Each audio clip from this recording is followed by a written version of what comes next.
Olá, meu nome é Adriana Barbosa e estamos mais uma vez aqui no canal Leitura e Oração. E hoje o vídeo é feito para mostrar os livros que eu mais gostei de ler em 2025. O ano passado eu li cerca de 40 livros e eu vou dizer uma coisa para vocês.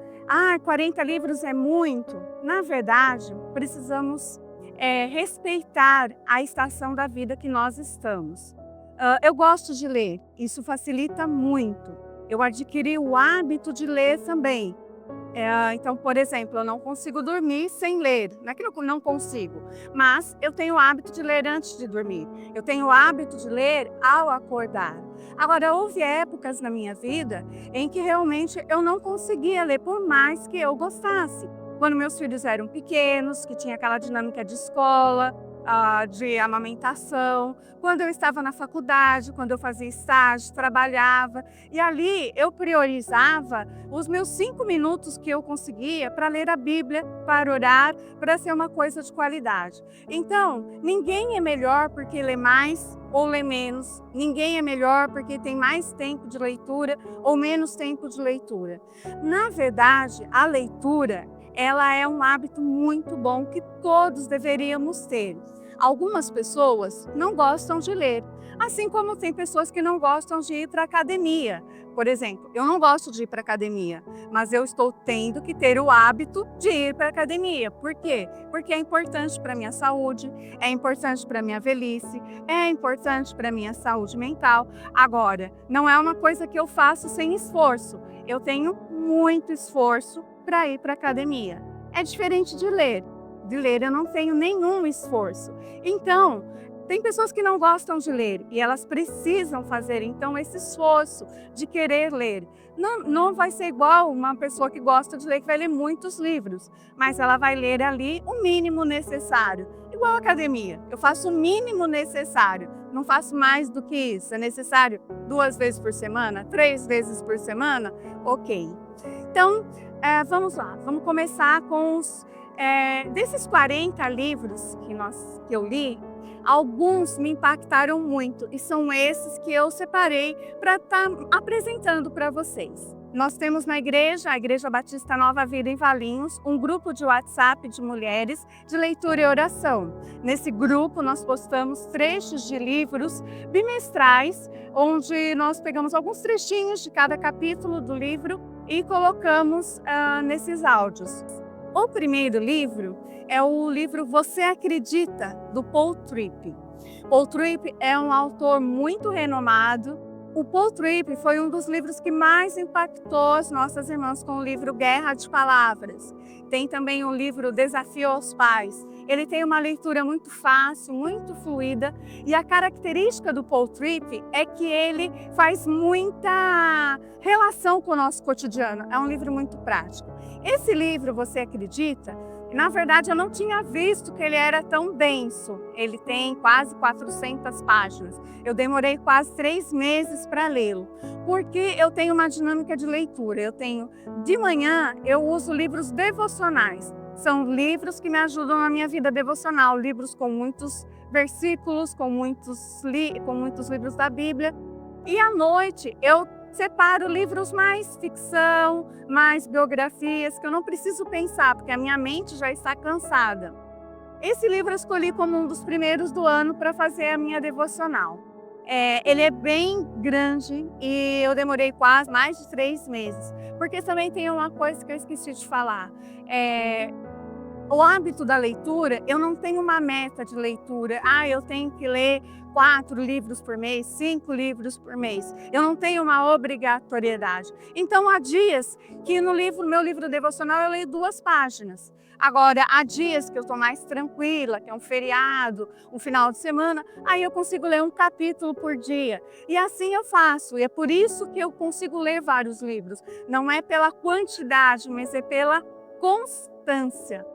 Bom, retornando a esse livro, ele vai falar sobre as 12 doutrinas, ele escolheu 12 doutrinas históricas do cristianismo, tá? Então, santidade, soberania de Deus, justificação, responsabilidade humana, E o que é de diferente, além da linguagem dele ser uma linguagem muito acessível, não é um livro, tipo aqueles livros de teologia sistemática, que você tem que ter um conhecimento prévio, ele é um livro mais simples, mais prático, mas ele sempre dividiu em 2 capítulos.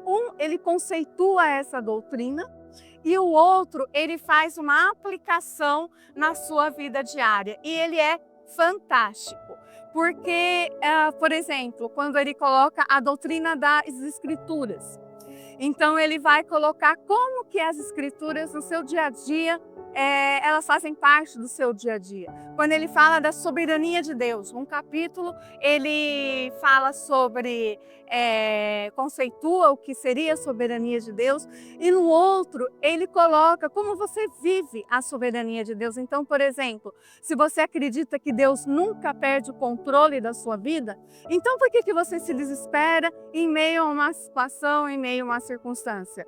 E é um livro, assim, gostoso. Ele é um livro, um pouquinho mais lento de ler, não é um livro tão agradável, assim, de você pegar e ler numa pegada só.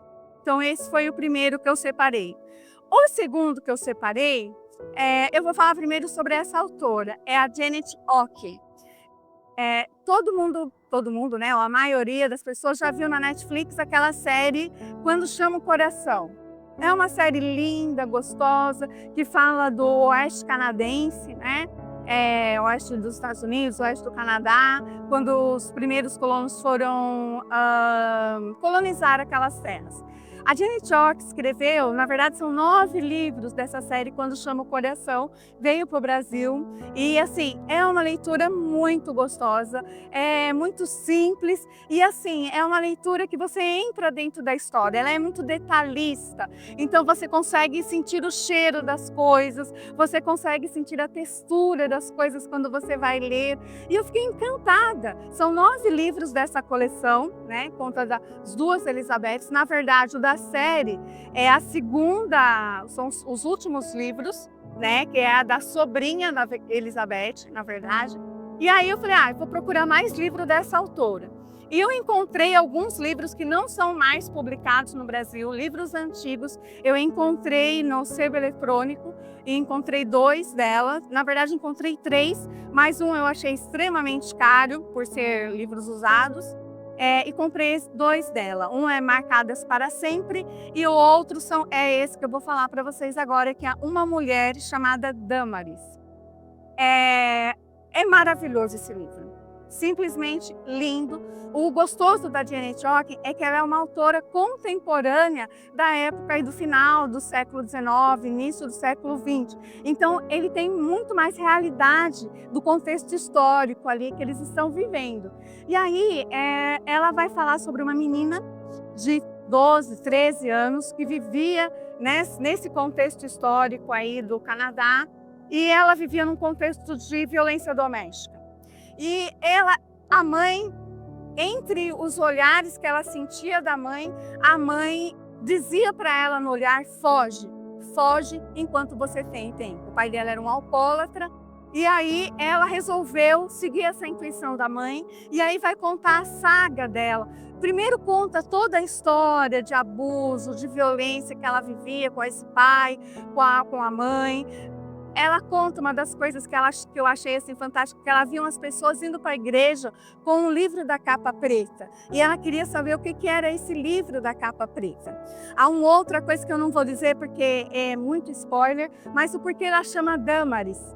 E isso me intrigou o tempo inteiro do livro. É um livro grosso, não é um livro fino. Mas aí vai contar a saga dela até ela chegar no oeste canadense.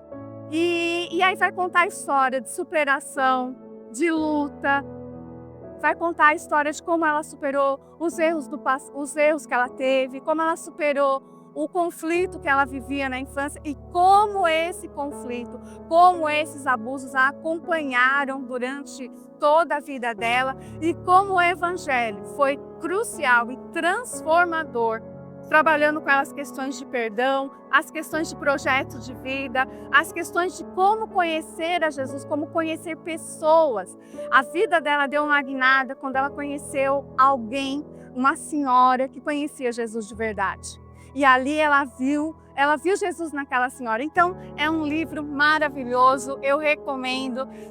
O meu FISP, inclusive, eu dei para uma querida amiga chamada Ruth, porque a história desse livro, quando eu começava a ler, era a história dela. E aí eu falei, Ruth, você precisa ler esse livro, porque é a história da sua vida, apesar de ser contextos diferentes.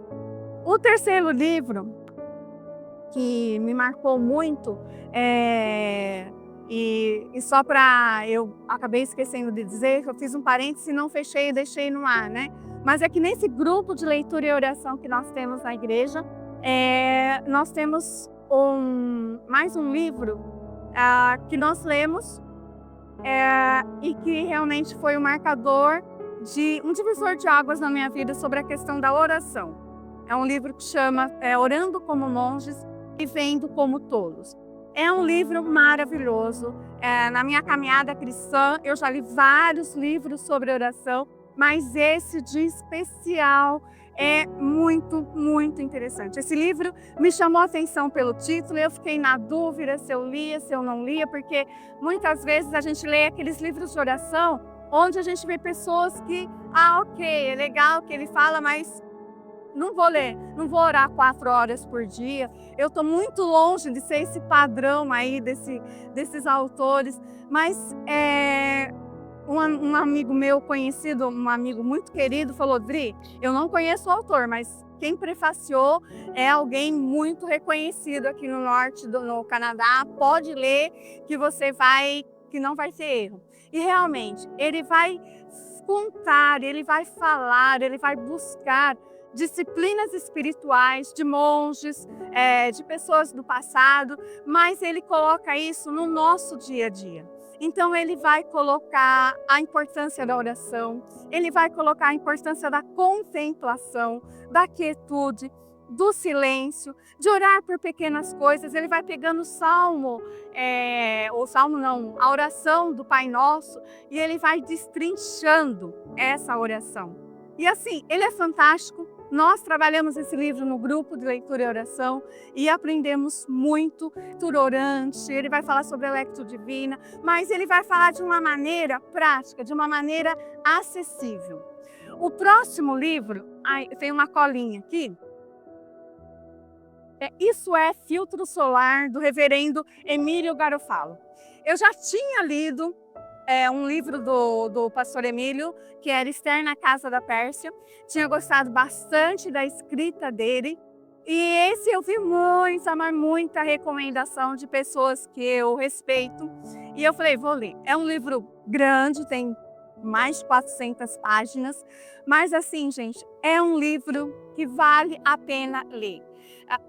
Eu fiz como um livro devocional porque ele trabalha o livro de Eclesiastes. Todo o Eclesiastes, do primeiro ao último capítulo, ele vai pegando cada pedacinho de Eclesiastes e ele vai trabalhando de uma maneira poética. A leitura do reverendo Emílio é uma narrativa muito gostosa. E é interessante que cada capítulo ele introduz com trechos de música secular, com poesias, com cenas de filme. Eu confesso para vocês que ele usa muito textos em inglês, que eu acabei pulando, porque eu não entendo inglês, mas as músicas que ele colocava em português, os trechos que ele colocava em português, são assim fascinantes, porque ele coloca o livro de Eclesiastes, que é o nosso dia a dia. E o filtro solar que a gente precisa, que é a graça de Deus, para a gente enfrentar o nosso dia a dia com todas as peculiaridades que tem no nosso dia, né? O livro de Eclesiastes é um livro muito realista, fala que tudo é vaidade, fala que o injusto, que não deveria receber recompensa, recebe. E assim, eu recomendo. Se você quer estudar o livro de Eclesiastes de uma maneira leve, de uma maneira gostosa, Isso é Filtro Solar. É um livro assim muito bíblico, muito cristocêntrico, porque tudo ele remete para Cristo, então assim, muito bom. E aí, nesse livro, ele também começou a citar muito uma ficção norte-americana chamada Gileade, e ele começou a citar muito.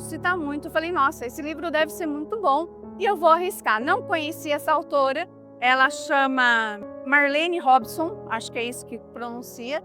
O nome do livro é Gileade, chegou aqui no Brasil. Não, me parece que não tem mais ele impresso. Eu li no Kindle. Aliás, todos esses livros aqui, tirando o do Orando como Monstros, eu li no Kindle. E esse livro, gente, ganhou o meu coração. Foi a última leitura do ano e foi a leitura que mais me emocionou. É aquela leitura que você, enquanto você não termina, mas ao mesmo tempo você não quer terminar. É uma ficção. Esse livro ganhou um prêmio muito importante norte-americano do jornalismo. De tamanho foi a repercussão que ele teve. E assim, e aí eu entendi por que o reverendo Emílio fala muito desse livro.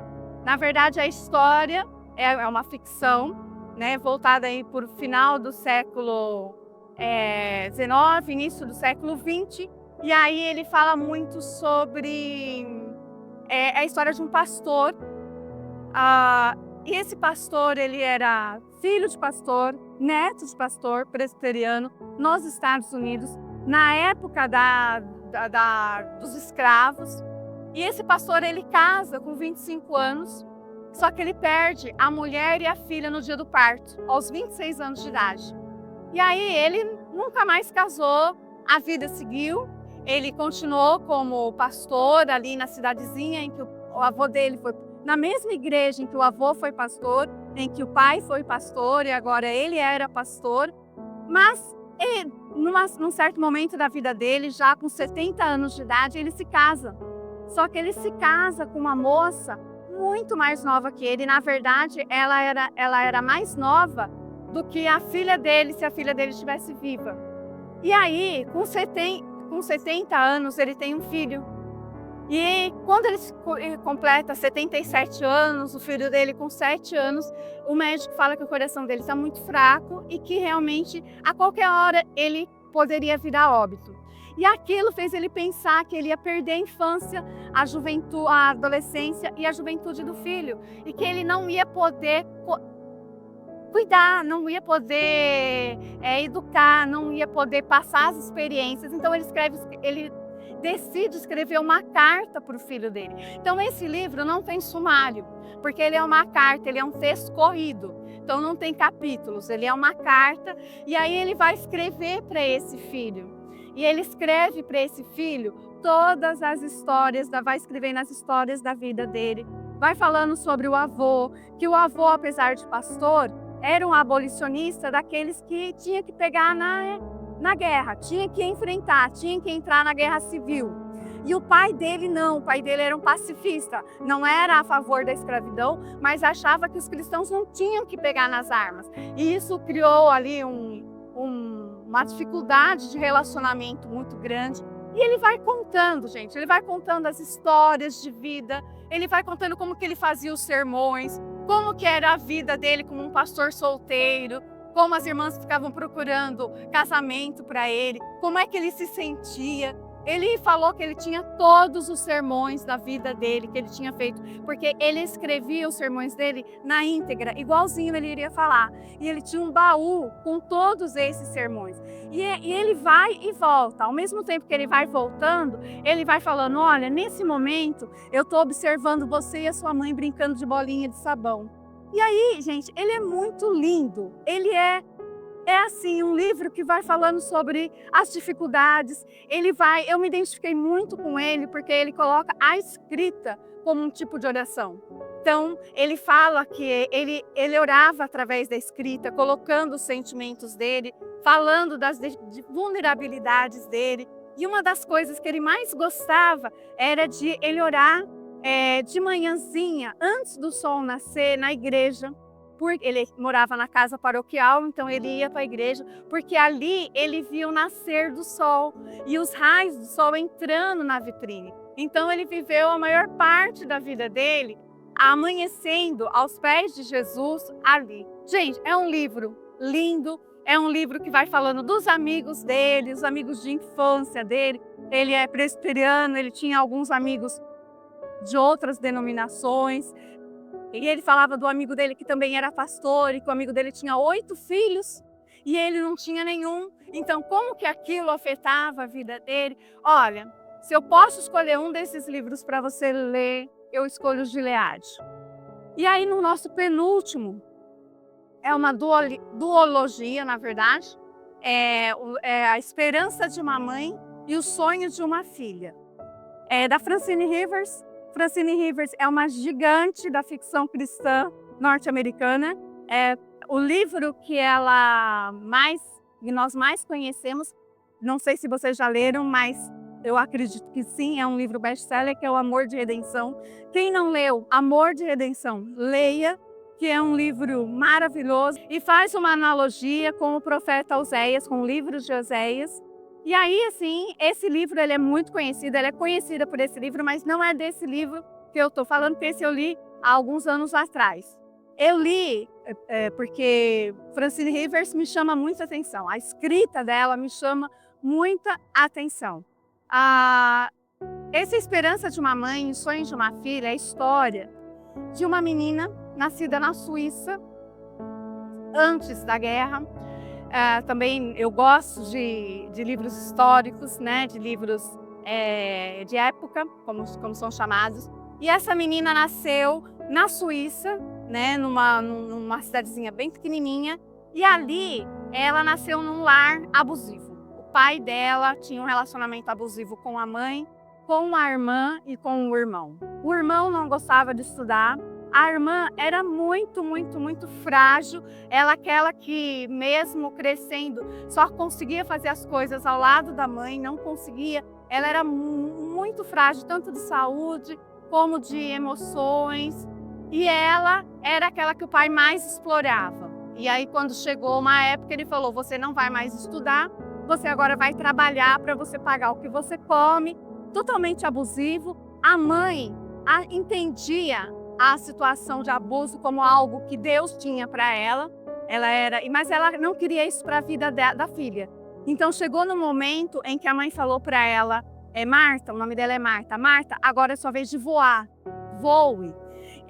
Ele é um livro muito grande, tem 500 páginas, o da mãe, o outro que fala sobre a filha tem mais 500 páginas, são 1000 páginas de drama, mas que você não vê o tempo passar. Então, aí vai contar a saga da Marta. A Marta, o pai dela mandou ela estudar numa escola de prendas domésticas, para ela aprender a ser uma doméstica melhor, para ela voltar e aí ser faxineira, diarista e tal. E o sonho dela, além de estudar, era ter uma pousada, era ter um hotel. Porque ali na Suíça, onde ela vivia, tinha muitos hotéis, né, de turismo. Então era o sonho da vida dela. E aí a mãe dela falou, Marta, voe, você tem que voar. E aí ela, com 15 anos, com muita dor da irmã, porque ela tinha muito medo do que o pai poderia fazer com a irmã, mas seguindo a intuição da mãe, seguindo o coração da mãe, ela foi então para cidade grande, aí ela foi para a França, ela foi para a Inglaterra, e ali ela começou a trabalhar em padarias, começou a trabalhar em pousadas, e ali ela começou a aprender bolos, a aprender receitas, a aprender como é que se organizava, como é que se administrava. E ali na Inglaterra, ela teve uma mentora, uma senhora, que ela foi ser dama de companhia, e essa senhora disponibilizou a biblioteca dela para ela, e ali ela pôde então fazer tudo o que ela queria de uma forma informal. E aí essa própria mulher que gostava muito dela falou, você tem que sair daqui, vai para o Canadá, porque lá é um novo mundo, você vai ter mais oportunidades. Marta foi para o Canadá, conseguiu abrir uma pousada, e ali uma coisa que ela nunca imaginou que ela ia fazer, que ela ia ser, que ela ia se casar, ali ela se casou. Mas ali também a gente vê assim, muitos dramas, os conflitos de gênero, os papéis de gênero, como que os evangélicos viam essa questão do marido, da mulher, e aí ela simplesmente, depois de muita luta, depois de muita rebeldia, né, entre aspas, tal, o marido dela, que era um engenheiro, não tinha mais o que ele fazer ali, ele acabou indo para os Estados Unidos, porque tinha muita propaganda sobre as novas terras, e ela deixou tudo para seguir o marido, porque ele entendia que ela não podia sustentar a pousada. E aí, ela tem 4 filhos, só que uma dessas filhas, que é a filha que vai ser a protagonista no segundo filho, também era muito frágil. E aí ela falou, não, ela não vai ser como a minha irmã, porque com a irmã dela acontece uma tragédia, acontecem muitos conflitos, e ela não pôde salvar a irmã. E ela trazia isso com ela, que ela não tinha conseguido salvar a irmã das tragédias e das desgraças que a irmã foi vítima. E ela falou, não, a minha filha não vai ser assim. Só que ela optou por um extremismo. Então ela era dura, com os outros filhos ela era mais amável, mais afável. Com essa filha ela era dura, ela, na verdade, depois ela começa a ver que ela era como o pai dela, ela também, e aí você vai ver o ciclo se repetindo. E aí essa filha também se casa, também tem uma filha, só que e aí ela não pôde cuidar dessa filha, quem cuidou foi a mãe dela. Então, e essa filha também teve uma outra filha, e aí cada uma dessas gerações vai passando por situações, e aí você vai vendo os enredos, as reproduções das violências que vão se repetindo, a comunicação truncada, e só que elas vão analisando, e aí você vai vendo, você vai analisando como é que isso se vai repercutindo na vida delas, até que a última geração, a bisneta de Marta, tem um encontro realmente com Jesus, porque as outras eram religiosas. Elas tinham o hábito de ir na igreja, de ler a Bíblia, de fazer as orações, mas essa neta, depois de várias coisas erradas, né, que ela tinha feito, e ela é o elo que vai fazer essas gerações entenderem como é que Cristo pode restaurar e pode fazer com que a nossa vida seja mais leve e que a gente não precise carregar essas marcas que a vida nos dá. Eu recomendo, eu quero fazer uma aspas aqui, que a minha mãe, de 82 anos, nós demos um Kindle para ela, e essas leituras de ficção cristã eu compartilho com ela. Ela lê na casa dela, eu leio na minha, e é muito gostoso, porque quem gosta de ler, gosta de falar sobre o que leu, mas não é todo mundo que compartilha disso. E aí a minha mãe também leu, e a gente lia, a gente falava, nossa, a senhora viu como que ela fez com a menina? A senhora acha justo ela fazer isso? E aí a gente foi muito gostoso poder compartilhar não só essa sua leitura, mas ao longo desse ano eu compartilhei várias leituras com a minha mãe, e é algo que eu acho que fica aí a dica, se você ainda tem alguém, compartilhe a sua leitura com alguém, né? O Kindle favorece muito porque ela pode ter a leitura grande, a leitura não é igual ao do celular, é uma leitura mais que não cansa os olhos, e realmente foi uma bênção. E por último, não menos importante, eu já fiz um vídeo, então não vou me delongar sobre esse livro, porque já tem um livro no nosso canal, que é A Casa da Porta Vermelha. É um livro que mexeu muito comigo. As experiências da autora, a maneira como ela interage com Deus Pai, Filho e Espírito Santo, foi algo que realmente tem mudado e tem me instigado a ter uma vida melhor com Deus. E é isso, que Deus abençoe. O ano que vem estaremos aqui para compartilhar as melhores leituras desse ano.